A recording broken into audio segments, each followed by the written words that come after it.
We have our own different learning styles, but how do students with dyslexia may learn best?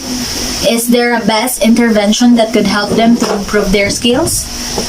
Good day, Sir Barcarse and everyone. I'm Shantana Meneses from Group 1, and today I will introduce to you our proposed intervention entitled School-Based Interactive Approach Intervention for Preschool Children with Dyslexia using Orton-Gillingham method.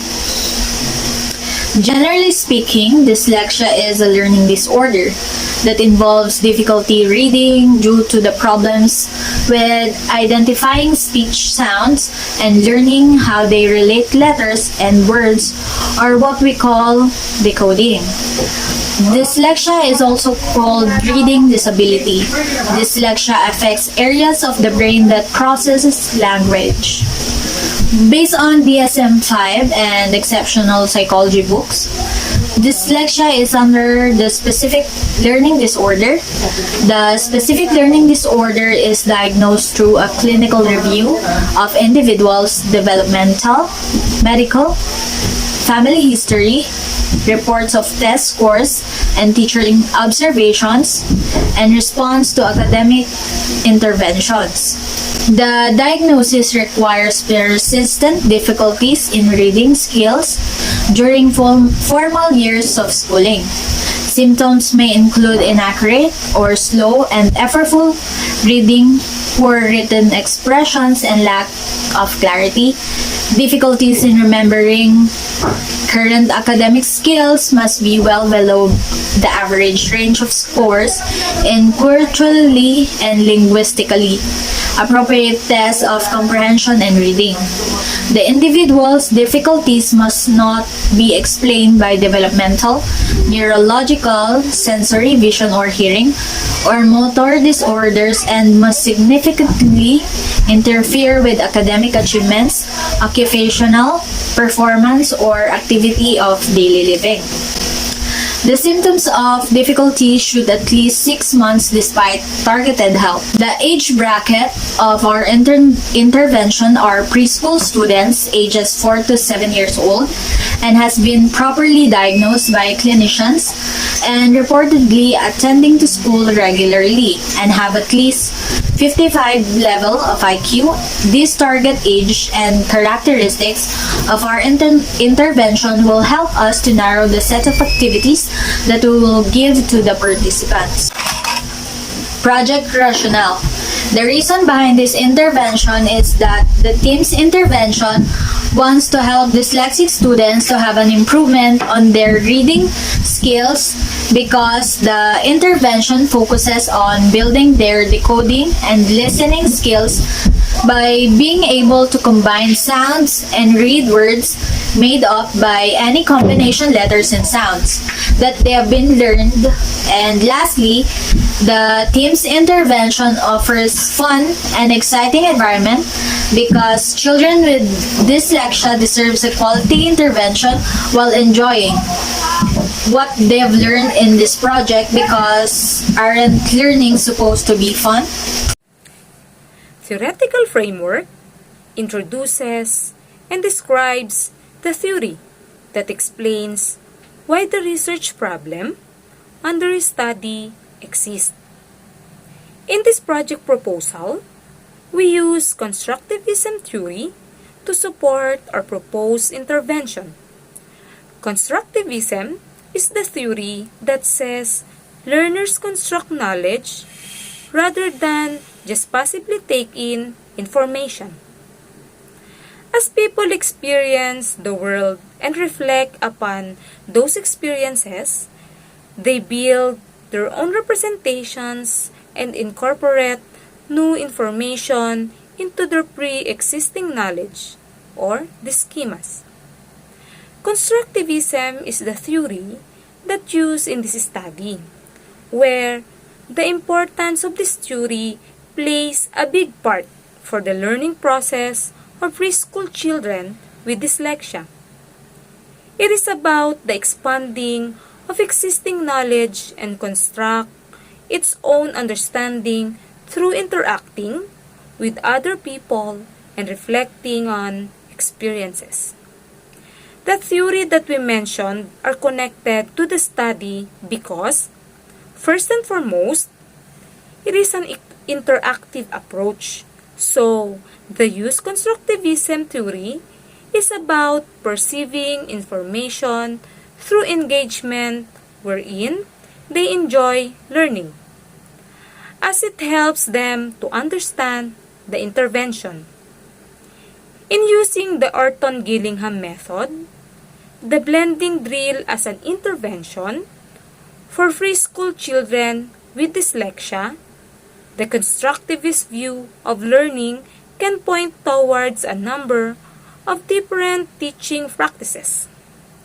In the most general sense, it usually means encouraging students to use active techniques to create more knowledge and then to reflect on and talk about what they are doing and how their understanding is changing. The teacher will make sure she understands the students' pre-existing conceptions and guides the activity to address them and then build on them. Using a task, producing a positive behavior, and has a huge factor for having a possible learning that will resulted as a positive outcome for them. Lastly, it can build the social skills of the child, where it will be crucial for the development of the dyslexic children's learning process. The conceptual framework or conceptual paradigm will illustrate what you will expect to find through our intervention. It will define the relevant variables for our intervention and maps out how they might relate to each other. In our proposed intervention, it consists of three phases, which is the input, process, and the output. Input. The input of this intervention includes a preschool students 4 to 7 years of age who diagnosed of dyslexia, attending school regularly and have an IQ level over 55 as stated in the written report by the Counseling and Research Center. In the process is what activity will be used. The teacher proponents or the one who is in charge will be using virtual classroom. In flashing the phonogram cards, there will be 3 phonogram cards presenting into 3 piles on the table, tapped with the vowel in the middle of it and be read by the students. And lastly, flipping the cards from the different columns to make different combination of words, and this keeps on going until the end of the session. And the output is the results of the activity that are evaluated by the team. The output in this activity shall make dyslexic students strengthen their fluency, learn to decode the information rather than just memorizing it, and be more accurate in reading a whole word and still enjoys learning. Good day, I am Juhayma Pandapatan and I will be discussing the review of related literature of our proposed educational intervention. The first study, which entitled Effectiveness of a Program Based on Multisensory Strategy in Developing Visual Perception of Primary School Learners with Learning Disabilities by Maegan A. K. Alenis. So the samples for the study are all learners with learning disabilities in special schools for the second semester of the year 2017 to 2018. So this study used quasi-experimental approach is followed to reveal the effectiveness of the study. So the researcher conducted an initial exploratory study to ascertain the desired duration of the suitable training program for learners in terms of the activities and the tools allocated for each session and time. So, the results of the study indicate that there is a difference in skills of visual perception among the learners with learning disabilities in different teaching strategy, multisensory strategy, and traditional method, and the differences were in favor of multisensory strategy. So, the next study, which entitled A. Multisensory 3D Environment as Intervention to Aid Reading in Dyslexia. So, multisensory approaches have shown promise in keeping pupils engaged, but they are time-consuming and require high levels of teacher involvement. So, this paper suggests using 3D environments and gaming technology as a multisensory intervention to aid reading in dyslexia. So the paper proposes an initial framework and indicates the development and evaluation strategy for the framework. So it utilizes multisensory techniques with phonics and phonemic awareness based teaching methodologies. So the objective of the game is to craft words or sentences from audible target words or sentences using collected resources. So this will address the reading intervention areas of alphabetic, spelling, vocabulary, comprehension, and fluency. So the researchers found out that the literature and abilities of gaming technology and 3D environments increase the engagement in students using the phonics method coupled with a computer-assisted multisensory approach. So that would be all. Thank you for listening. Good day everyone, I'm Korrine Yanga and I'm going to discuss our proposed activity, the blending drill in the Orton-Gillingham lessons. So the blending drill in Orton-Gillingham lesson is when the student practices reading nonsense words. So from the word nonsense, ibig sabihin wala siyang sense or walang meaning from that word. So ginagamit itong nonsense words to force the students to use decoding and not memorization skills. Kumbaga, through nonsense words, naahasa yung mga bata sa pagbabasa. So, the goal of it is to strengthen the fluency. So, the more the students practice reading words containing previously taught sounds and skills, the more na mas natututo silang mabasa yung buong word. So, the blending drill will implement through virtual classroom to preschool students, and the camera will be focused on the table with the phonogram cards. So, ang mangyayari dito is yung camera ay nakafocus sa ibabaw ng lamesa na kung saan andoon yung phonogram cards. So, yung phonogram cards ay nakaseparate into 3 piles sa ibabaw ng lamesa. So, yung isang pile, which is the vowel, is nasa gitna ng dalawang pile. So, the teacher will point to each phonogram cards from left to right and blend the sounds into a word. So, yung teacher is continue lang yung pag-flip ng mga cards from the different columns para makabuo ng iba't ibang combination ng words. And, yun.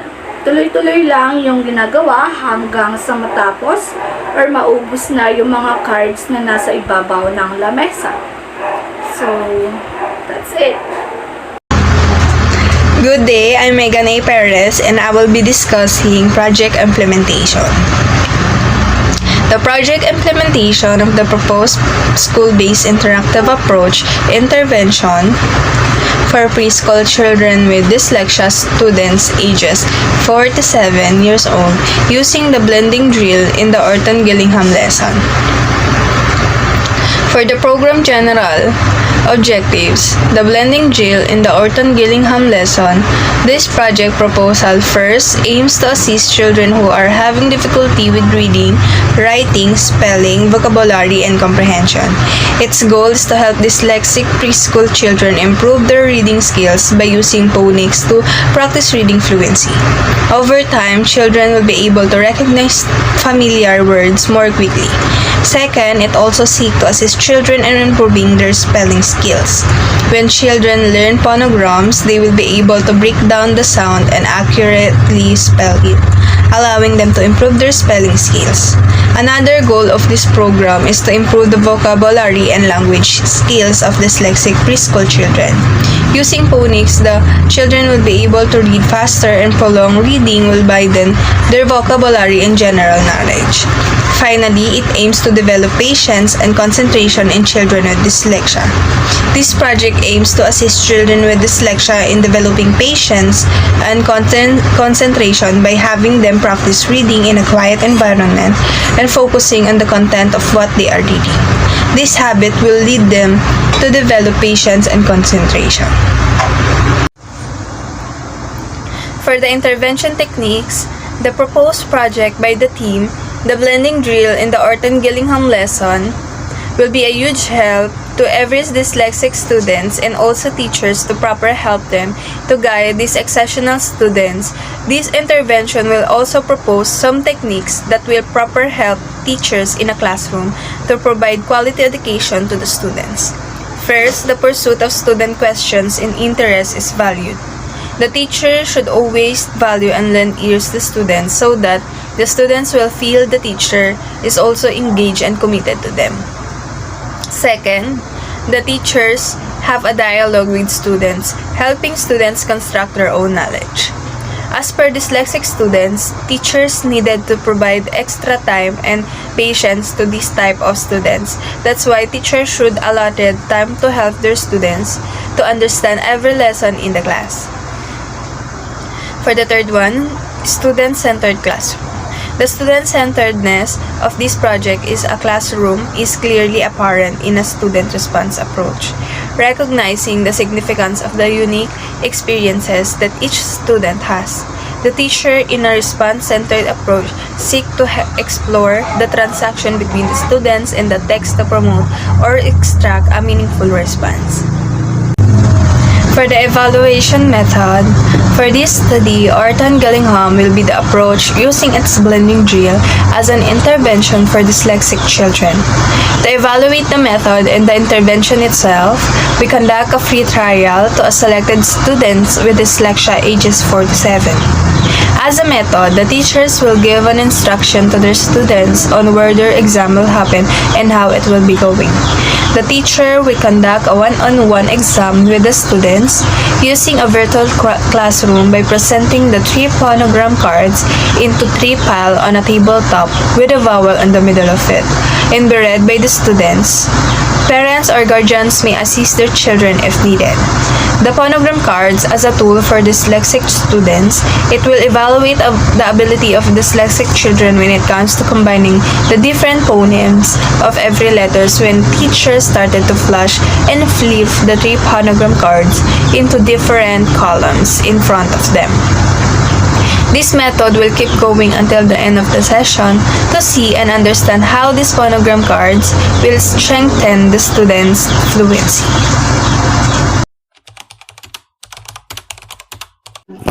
So, good day, Juhayma. So, as you can see, we have 3 piles of phonogram cards here. So, we are going to do the blending drill. So, let's start. So, let's start for this first word. Ano yung nababasa mo dito? Trough. Trough. And then, the next is Waft. next. Vozel. Very good. Next is, Stozel. and then, next. Sturzel. Yes. And then, wait lang ha. Skrank. So, let's add a prefix. This makes up a nonsense word. Mami, hindi ko po makita. Okay, sorry. Please. Conscrank. So, let's try with suffix word at the end. Ito lang ha. Sabihin mo kapag hindi mo ulit nakikita. Yan. Scrankful. Scramble. Next is, Scranks. very good. So, ginagawa natin to kasi nakakatulong ito na ma-practice natin yung mga unfamiliar words which happens a lot kapag nagbabasa tayo when we get older. So, Okay po. next is, you have to be careful. Slow. So, ganyan ba ang spelling ng slow? No po. So, can you tell me the spelling of slow, Juhayma? S-L-O-W. Right. So, napapansin mo, di ba, wala tayo masyadong open syllables. So, ang next natin is this. Bre. Bre. So, ang next is, Breath. then, let's add a letter E, the end. Breath. I breathe. Breathe. So, next is the Sple. and then, Split. and then, Split. so very good. So nakuha natin lahat ng mga vowels, no? So dahil dyan, tapos na tayo. So yun lang. Nice job and very good, Juhayma. Thank you po, ma'am. Thank you.